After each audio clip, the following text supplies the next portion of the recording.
Ambassador Lee Hannah adjusted her simple black suit as she walked through the massive corridors of the Galactic Council station.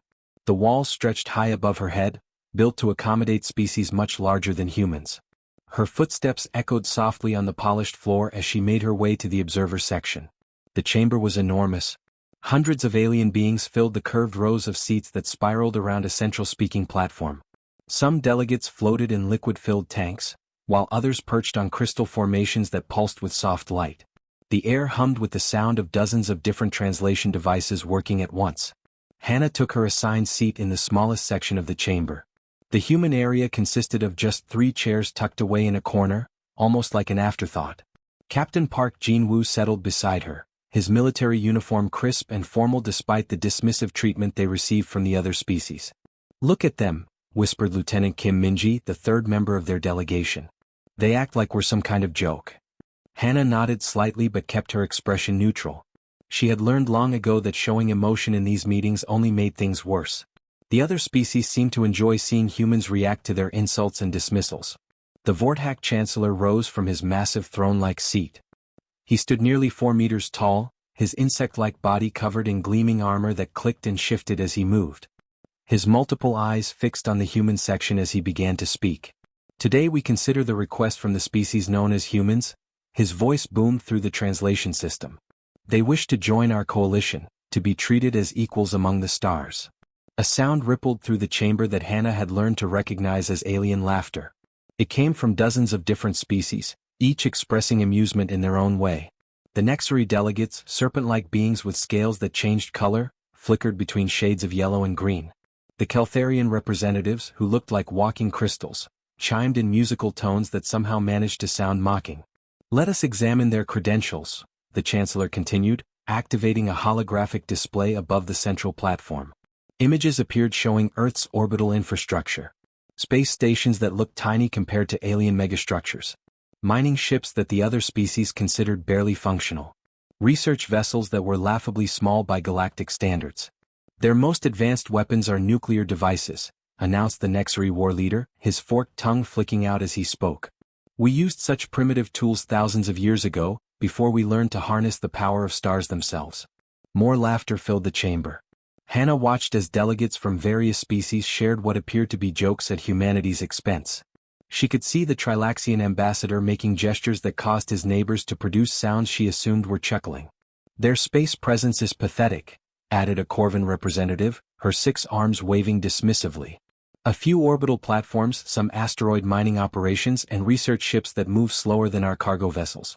They have not even achieved faster-than-light travel through their own technology." Captain Park's jaw tightened slightly, but he remained silent. Hannah knew he was thinking the same thing she was. If only these arrogant aliens knew the truth. If only they could see what was really hidden in the darkness between the stars. The Vortak Chancellor gestured toward a new hologram showing comparative military strengths. Human forces appeared as tiny red dots, while the various alien fleets showed up as massive formations of blue and green symbols. The difference was so extreme it looked almost comical. "Perhaps," said the Zolonian Prime Minister, his gas-filled environment suit making his voice sound hollow, "the humans should focus on not destroying their own world before they bother the rest of us with requests to join civilized society." This comment brought the loudest laughter yet. Even species that rarely showed emotion seemed amused by the suggestion. Hannah had to bite her tongue to keep from responding. These beings had no idea how much effort humanity had put into protecting not just Earth but the entire galaxy. "Their technology is centuries behind our most basic systems," continued the Chancellor.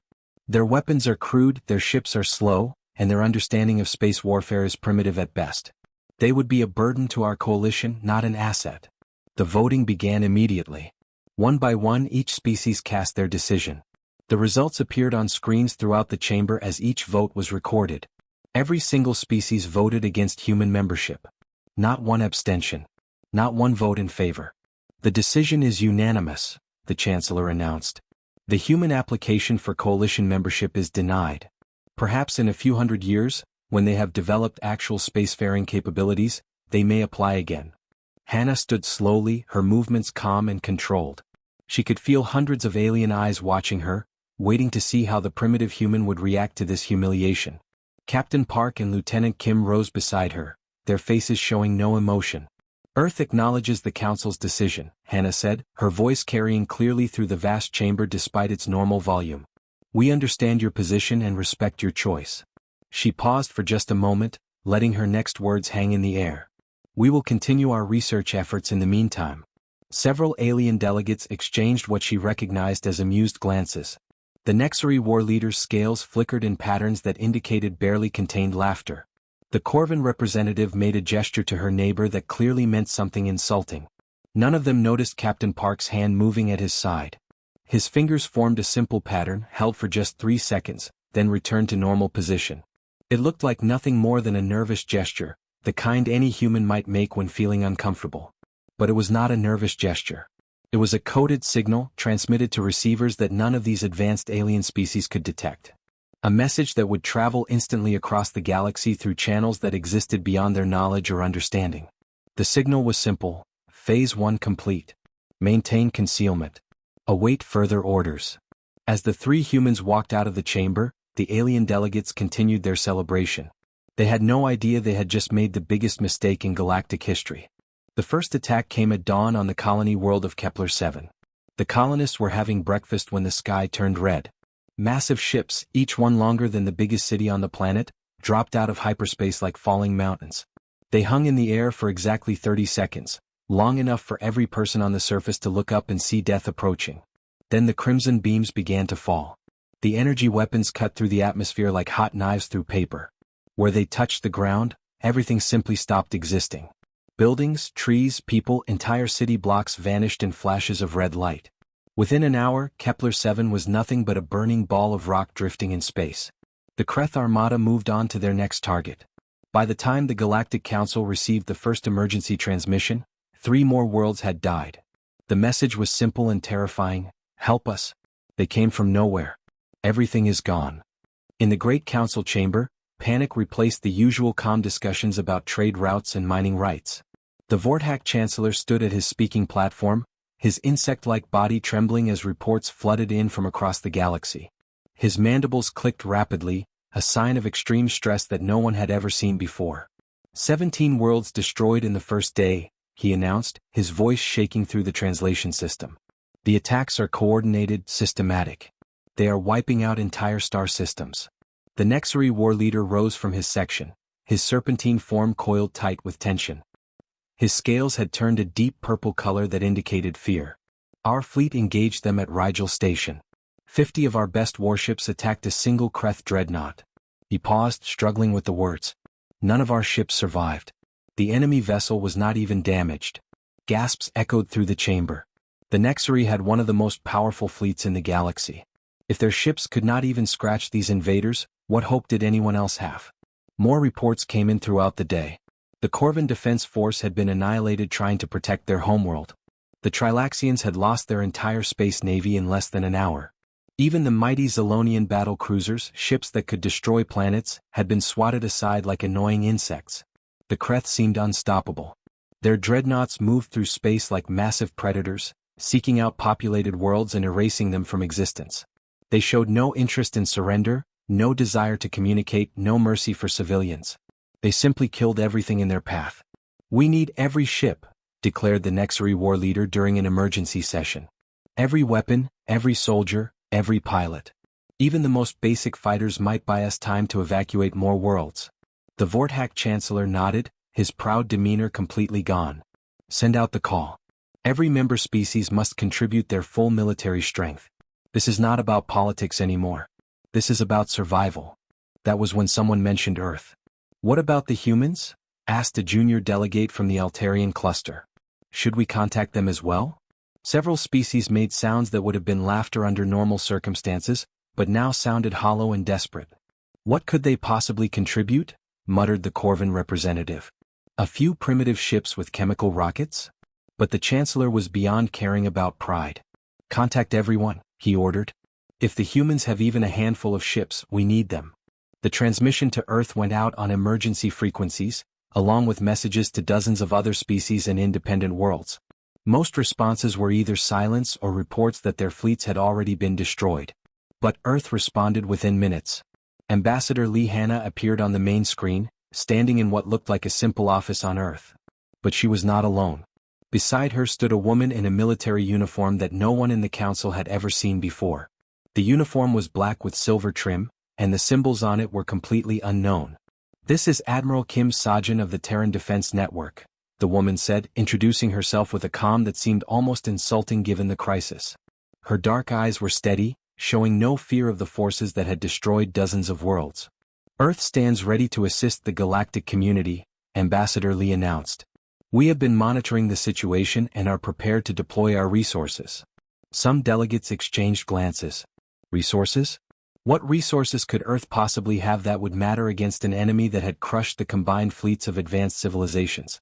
"However," Lee continued, "we will need full tactical command authority over all remaining coalition forces.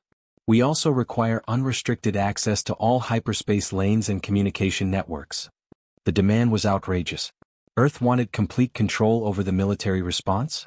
A species that had been denied basic membership just months ago now wanted to command the armies of civilizations thousands of years older? But with worlds dying every hour, the Council had no choice. They voted to grant Earth's demands. What did it matter who was in charge if they were all going to die anyway? Admiral Kim stepped forward, her voice carrying an edge of cold steel.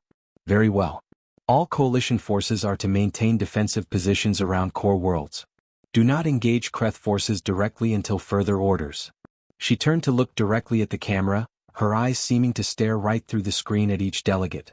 "Transmitting now on all frequencies. Operation Nightfall is active.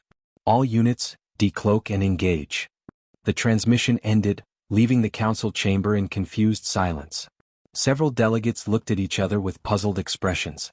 "Decloak?" whispered the Trilaxian ambassador. What did she mean by decloak? They were about to find out.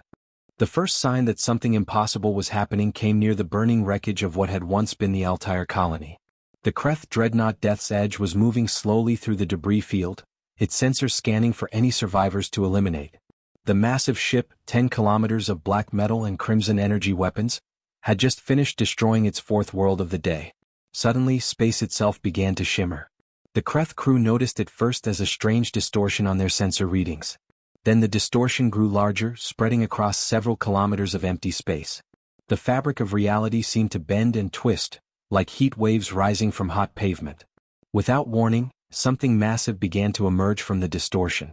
At first it looked like a shadow, darker than the blackness of space around it.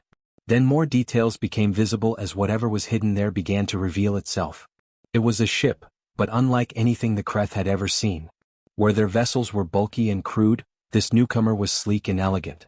Its hull seemed to absorb light itself, making it difficult to look at directly. The human destroyer TDF Incheon had just dropped its cloaking field. Captain Lee Sunho stood on his bridge, watching as his ship's appearance caused panic aboard the Kreth vessel. "Weapons ready?" he asked calmly. "All systems green, sir," replied his tactical officer. "Target acquired. Fire." The Incheon's main gun spoke once. The Kreth dreadnought, which had seemed so impossibly powerful just moments before, disappeared in a ball of superheated plasma. The destroyer had killed it with a single shot. This scene was repeated across the galaxy as hundreds, then thousands of human ships began dropping their cloaking fields. Near every trade route, around every major star system, surrounding every Kreth formation, space suddenly filled with vessels that had been invisible just moments before. On the bridge of the flagship TDF Seoul, Admiral Kim Sajin watched her tactical displays light up like a festival. Each new contact represented another human ship revealing itself, another piece of humanity's secret fleet joining the battle. "Status report," she ordered, settling into her command chair. Captain Choi Miho looked up from his weapons console. "All fleet elements responding, Admiral. We have confirmed contact with 12,437 vessels. All ships report ready for combat operations." Lieutenant Commander Yang Jisoo turned from her communication station, her face showing a mixture of excitement and disbelief. "Ma'am, we're receiving transmissions from the Galactic Council. They're asking where all these ships came from." Admiral Kim allowed herself a small smile. She could imagine the chaos in that chamber right now, as the same alien delegates who had mocked humanity's primitive technology tried to understand what they were seeing on their displays. "Show me the council chamber," she ordered. The main view screen switched to show the interior of the Galactic Council station. The chamber was in complete uproar. Alien representatives were shouting at their displays, demanding explanations from their military commanders. The Vortak Chancellor was clicking his mandibles so rapidly it sounded like machine gun fire. The tactical displays throughout the chamber showed the same impossible sight. Human ships were appearing everywhere, materializing from what had seemed like empty space. The dots representing human vessels were spreading across every star chart, surrounding Kreth formations that had seemed unstoppable just hours before. "Sir," called out Lieutenant Park Hyun-woo from the navigation station, "we have confirmation that Fleet Group 7 has engaged Kreth forces in the Vega system. Fleet Group 12 reports successful ambush of enemy supply convoy near Rigel. All groups are reporting minimal resistance." Yang Jisu looked up from her console again. "Admiral, the HFY war leader is demanding to speak with you directly. He's asking how we got so many ships into position without anyone noticing. And the Vortak Chancellor is requesting immediate tactical information," added Captain Choi. "He wants to know our fleet composition and combat capabilities." Admiral Kim stood and walked to the center of her bridge. Around her, dozens of officers worked at their stations, coordinating the largest military operation in galactic history. These men and women had trained their entire lives for this moment, preparing for the day when humanity would finally reveal itself to the galaxy. "Open a channel to the Galactic Council," she ordered. "Let them hear this directly." The communication officer nodded. "Channel open, Admiral." Kim looked directly at the camera that would transmit her image to the council chamber. She could see the alien representatives on her screen, all of them staring back at her with expressions of shock and disbelief. "This is Admiral Kim Sajin of the Terran Defense Network," she began, her voice calm and professional. "I am transmitting this message to inform the Galactic Council that human forces have engaged Kreth invaders at 47 separate locations simultaneously." The silence from the council was complete. Even the background hum of translation devices seemed to have stopped. "Our preliminary analysis indicates that Kreth military capabilities have been significantly overestimated," Kim continued. "Their ships are large but poorly designed. Their weapons are powerful but inaccurate. Their tactics are crude and predictable." She paused, letting her next words sink in. "Estimated time to complete liberation of all occupied systems, 16 hours. The transmission ended, leaving the council chamber in stunned silence. For several long moments no one spoke.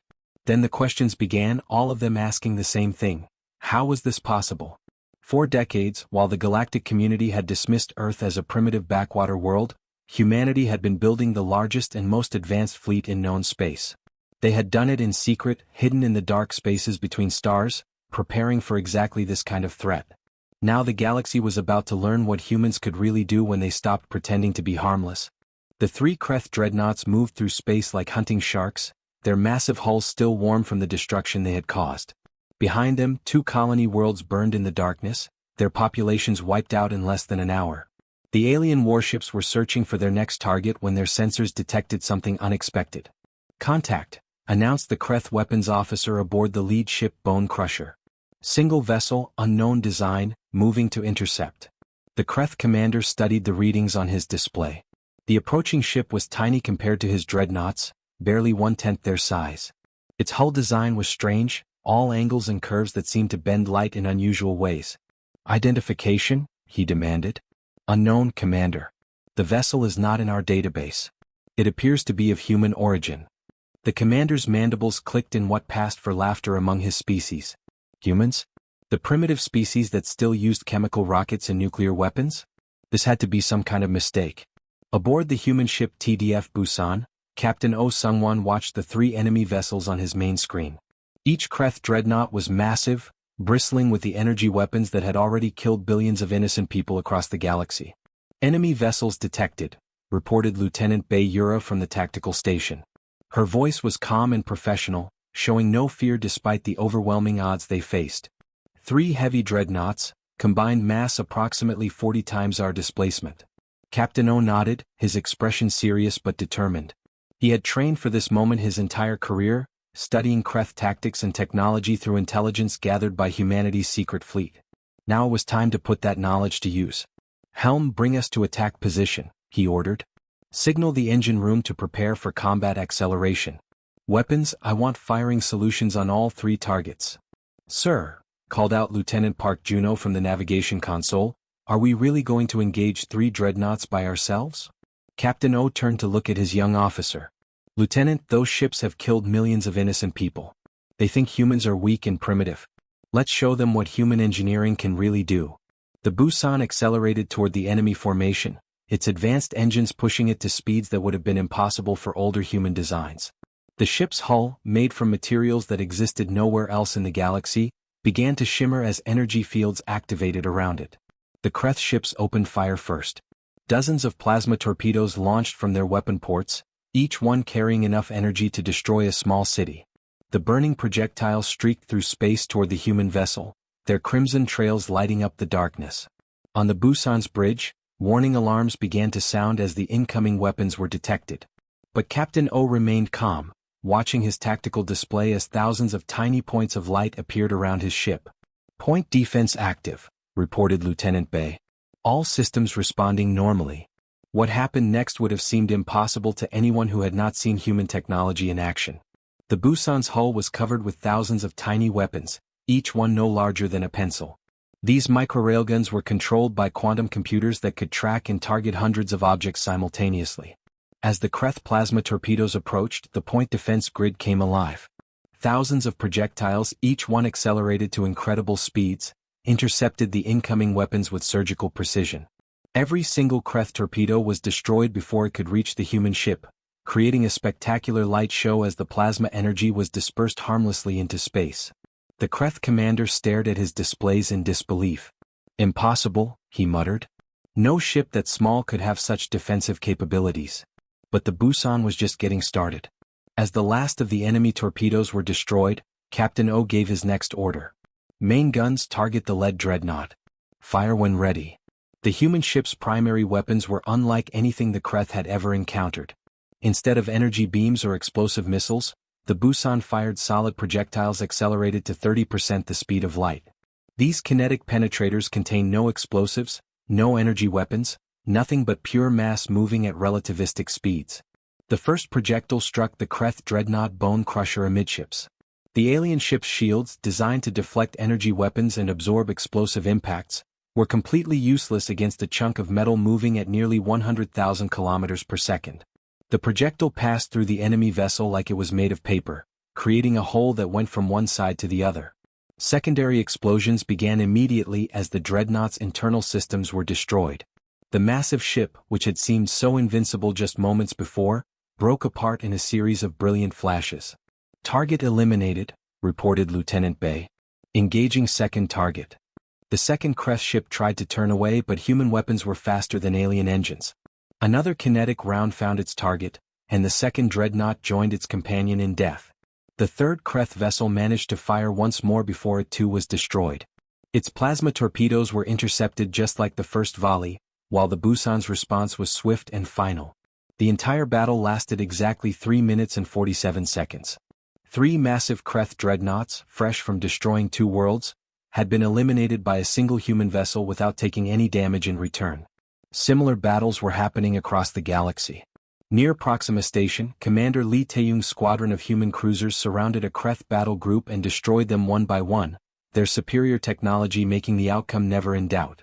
In the Outer Rim territories, Captain Shin Arium's stealth frigates appeared from cloak to attack a Kreth supply convoy, destroying the enemy ships and vanishing again before the survivors could even send a distress call.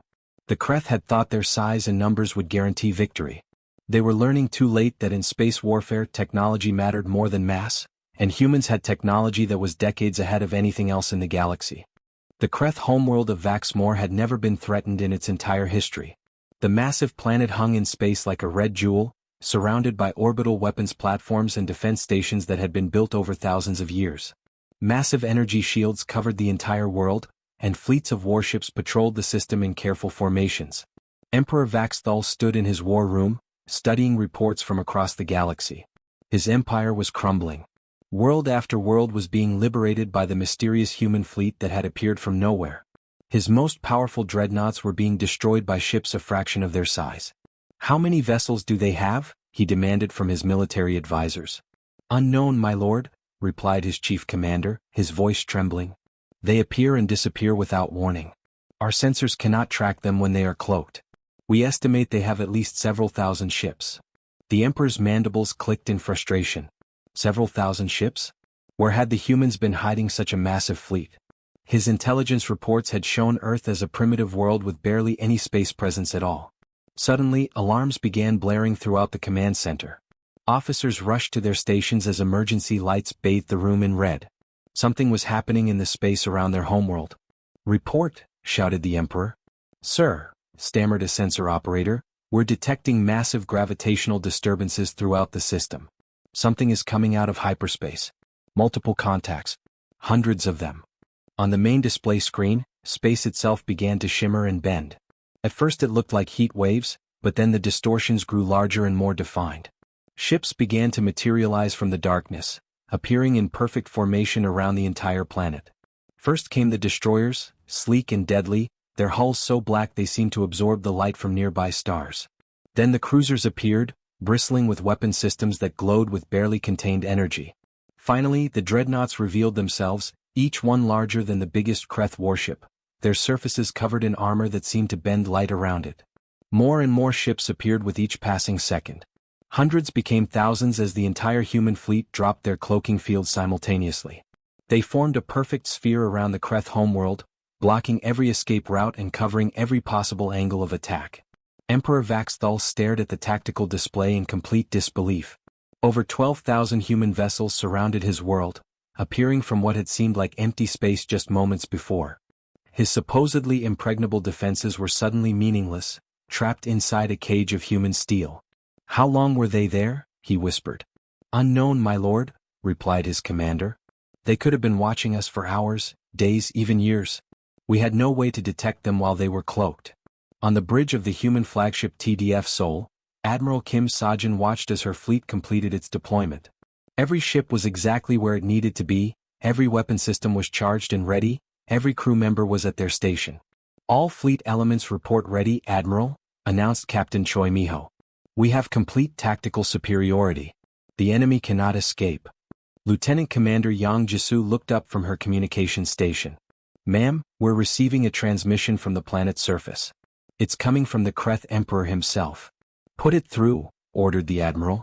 The main screen showed the interior of what was obviously a Kreth command center. At the center of the image stood a massive alien figure, taller and more heavily armored than any Kreth they had encountered before. This had to be Emperor Vaxthal himself. "I am Emperor Vaxthal of the Kreth Empire," the alien began, his voice carrying the weight of absolute defeat. "I hereby surrender unconditionally to the human fleet. All Kreth forces throughout the galaxy will stand down immediately." The transmission ended. The war was over. The entire Kreth Empire had surrendered without a single shot being fired at their homeworld. Within an hour, reports came in from across the galaxy. Every remaining Kreth force had received the surrender order and was laying down their weapons. The invasion was finished, ended not by a long campaign of destruction, but by a single overwhelming show of force. Back on the Galactic Council station, an emergency session was called to address what had just happened. The chamber was filled with representatives from dozens of species, all of them trying to understand how the primitive humans had managed to defeat an enemy that had crushed their own fleet so easily. Ambassador Lee Hanna walked to the center of the speaking platform, her movements calm and confident. Behind her stood Admiral Kim Sajin, Captain Park Jin-woo, and several other human officers whose uniforms bore symbols and markings that no alien had ever seen before. "Honored delegates," Lee began, her voice carrying clearly through the vast chamber. "You have asked many times how a primitive species like humanity could possess such advanced technology. The answer is simple: we were never primitive. We were hidden." She activated a holographic display that filled the air above the platform. The image showed the galaxy as the aliens knew it, with trade routes and colony worlds marked in different colors. But then the display changed, revealing thousands of additional markers that had been invisible before. "While your species focused on trade and expansion," Lee continued, "we mapped every system, studied every species and prepared for every possible threat. Our cloaked ships have been traveling the galaxy for over 50 years, watching and learning." Admiral Kim stepped forward. "Human vessels have been your silent guardians for decades. We have prevented 17 different wars from starting, eliminated 12 major pirate organizations, and stopped 6 separate invasion attempts before they could threaten innocent worlds." The chamber was completely silent as the implications of her words sank in. The humans had not been the newcomers everyone thought they were. They had been watching over the galaxy like invisible protectors, intervening when necessary but remaining hidden from view.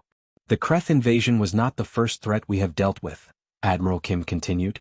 It was simply the largest and the first time we needed to reveal ourselves completely. Captain Park activated his communicator, speaking into it quietly. All stations, this is command. Resume patrol positions. Standard cloaking protocols remain in effect. Across the galaxy, the human fleet began to disappear once more. Ships that had been visible just moments before faded back into invisibility, returning to their hidden positions among the stars. The final message came from Earth itself, transmitted on all frequencies. The watch continues.